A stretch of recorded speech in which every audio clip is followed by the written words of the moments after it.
Commandant Banothu Jawahar Lal, Nalgonda constable B Saidulu విధి నిర్వహణలో వీరమరణం పొందారు.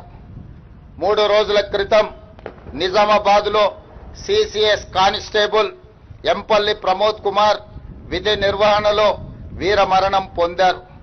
భర్త ప్రమోద్ను పోగొట్టుకున్న అతని భార్య ప్రణీతకు అతి చిన్న వయసులోనే తండ్రిని కోల్పోయిన అతని 3 కుమారులకు వారి కుటుంబానికి ప్రభుత్వం అండగా ఉంటుంది. వారి కుటుంబానికి 1 కోటి రూపాయల ఎక్స్ గ్రేషియా, అమరుడైన కానిస్టేబుల్ పదవి విరమణకు వచ్చే లాస్ట్ పే డ్రాన్ శాలరీతో పాటు కుటుంబ సభ్యులలో ఒకరికి ప్రభుత్వ ఉద్యోగం, 300 గజాల ఇంటి స్థలం మంజూరు రాష్ట్ర ప్రభుత్వం చేస్తుంది.